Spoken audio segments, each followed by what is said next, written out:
All factors considered, the global economy is weak and needs radical changes in order to reverse course. It's impossible to carry trillions in debt, be a host to a virus known as megacorporations, and push people to their absolute maximum in every possible way and not have it blow back at you. Guess what? That's simply what's going on today. You came here for the truth, so let me unveil that for you. Today, we're going to look at various factors within the global economy. I want to connect that all in, beginning with this. Christine Lagarde from the IMF. Now, the IMF produces reports that I believe are excellent. They identify all of the issues. But then, when they actually go into a particular country, they simply tear it apart. So we have two sides to the IMF. Now, Christine Lagarde made a speech in Dubai. And this was after all the turmoil in the markets.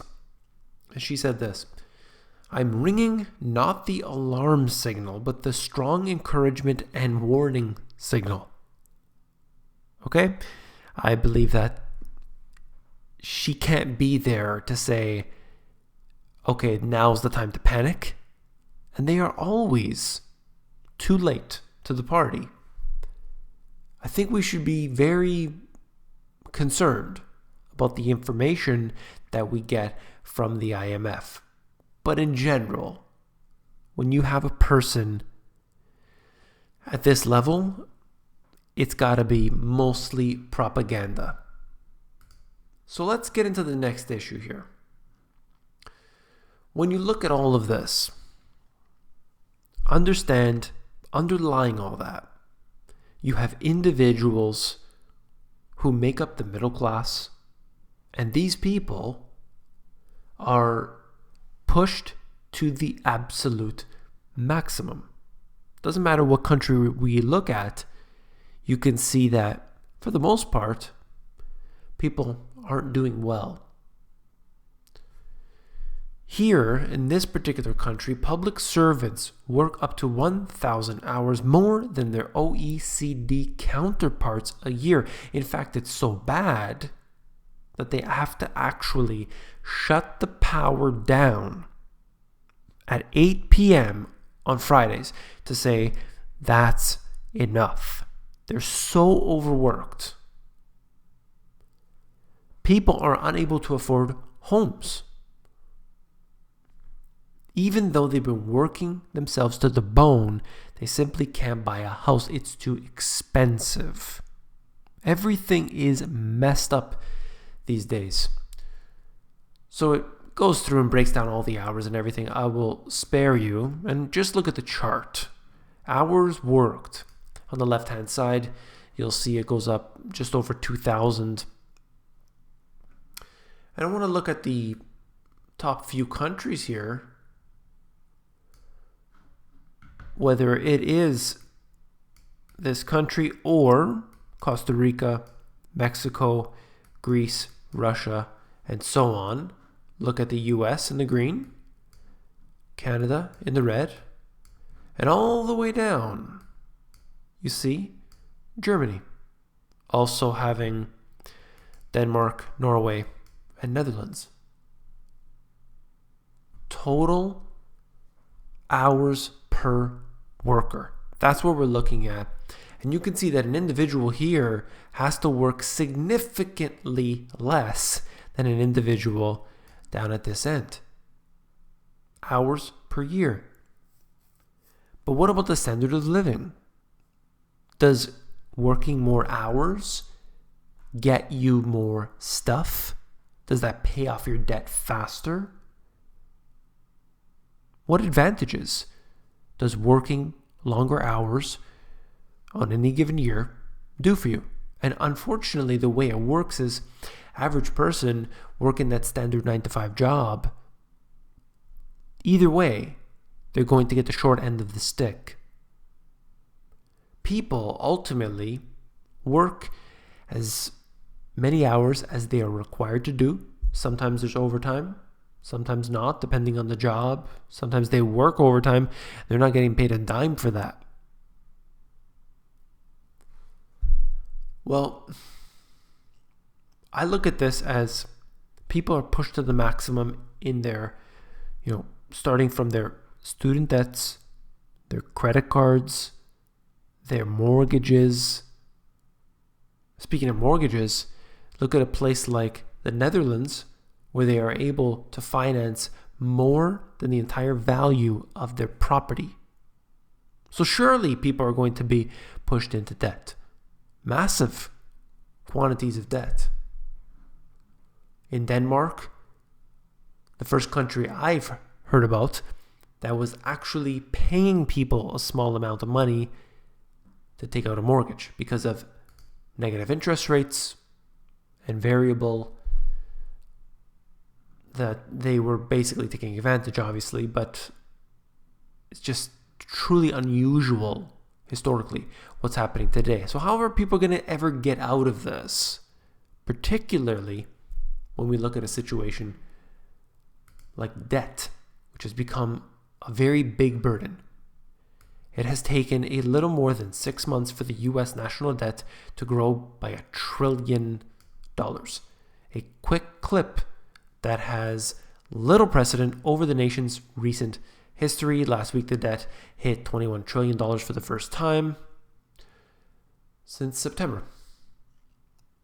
Now, we're looking at extreme deficits, extreme debt, extreme money printing. Everything is extreme today.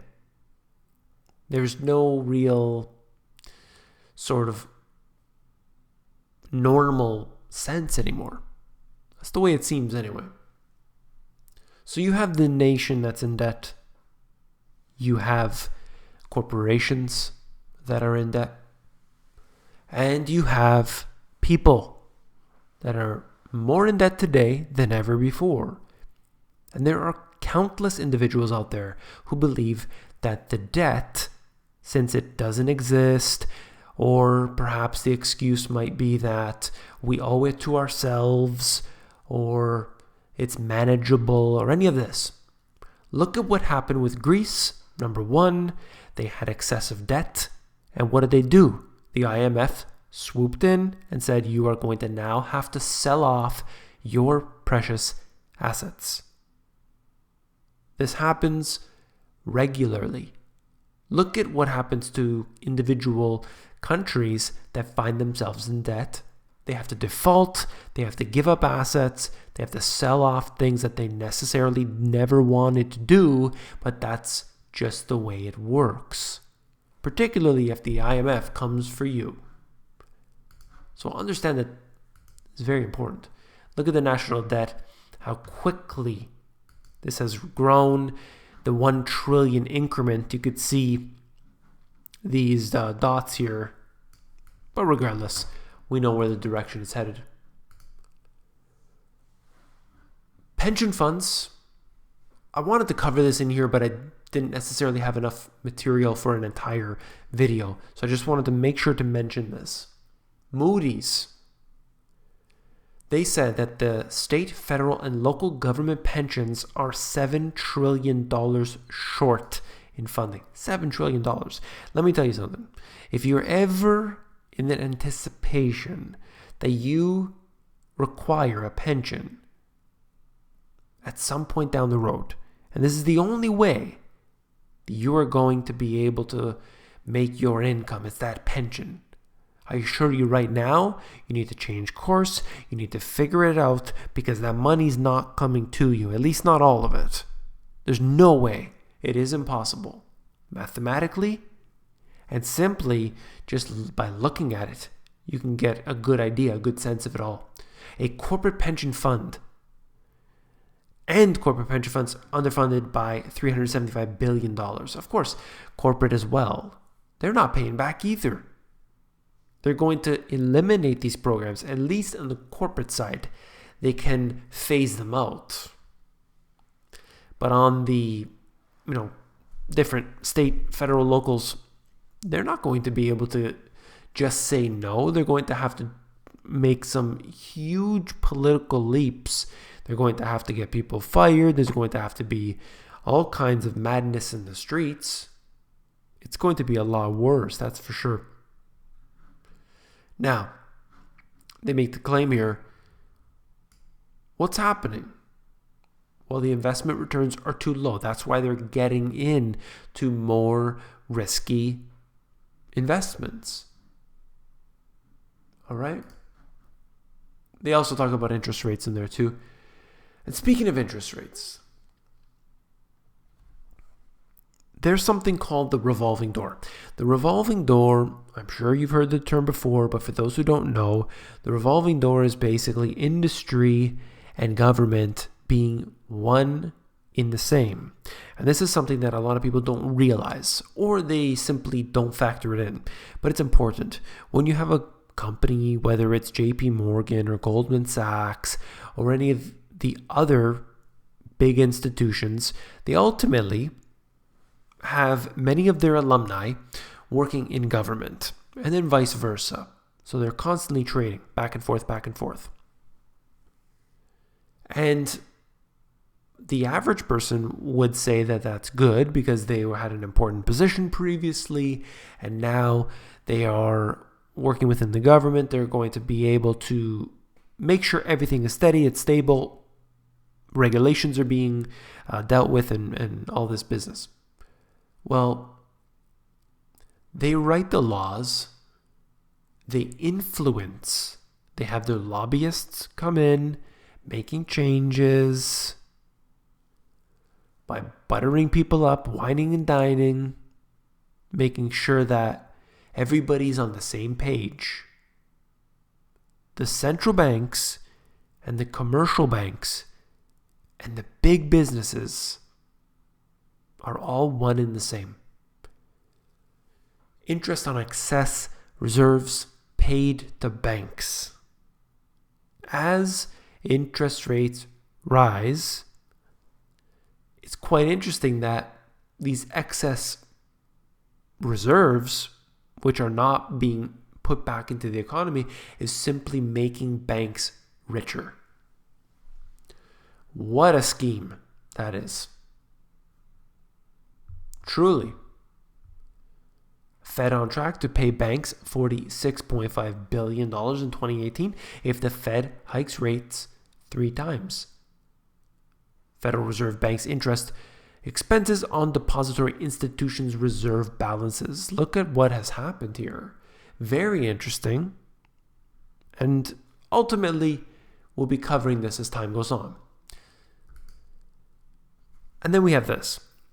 As the currencies around the world are devalued, there will ultimately be temporary short-term fixes or attempts at fixing the problem. And you see this. Poor Venezuelans launch local currency amid cash crunch. So here they are trying to be able to do whatever they can to fix their problems. And this is why I suggest to everybody to be able to deal with your own business. Do it now. Do it today before the problem gets bad enough. You need to have not just one type of investment, not just 2 types of investments. You need to have wealth in different places. If all you had was $100, you need to split it up as many ways as you can. And that is so important. It's so important. That's all for this video. If you found it informative, please give me a thumbs up. Last but not least, if you found the video informative, I know that you will find my books, The Money GPS, and my newer release, Global Economic Collapse, even more informative. You can flip through these books at Amazon. There are links in the description of this video. Take care.